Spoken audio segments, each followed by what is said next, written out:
Телефон, планшет, компьютер біздің тым көп күшімізді, уақытымызды және назарымызды алып жатыр.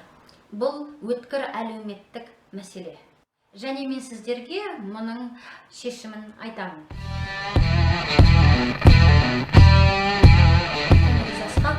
Нұр-Сұлтан қаласындағы Қазақ ұлттық өнер университетінің кино-теледраматургия мамандығын тамамдадым.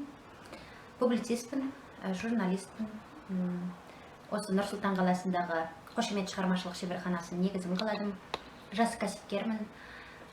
Орыс тілді аудиторияға, шетелдіктерге қазақ тілін жаңа авторлық методикамен ойын-сауықтық формада оқытамыз. Бүгінгі осы байқауға мен виртуалды қарым-қатынас пен тікелей қарым-қатынас үйлесім мүмкін бе? Тақырыпты алдым.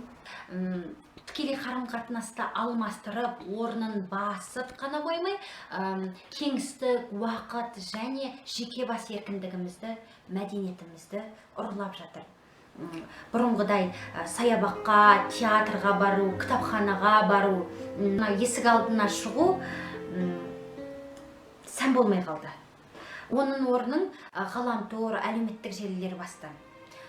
Адам мен адам арасындағы қарым-қатынас құндылығын азайтып, жоққа шығарып жатыр. Сіздерді күннен күнге виртуалды әлемге өзінің шексіз өрмекші торына енгізіп бара жатыр.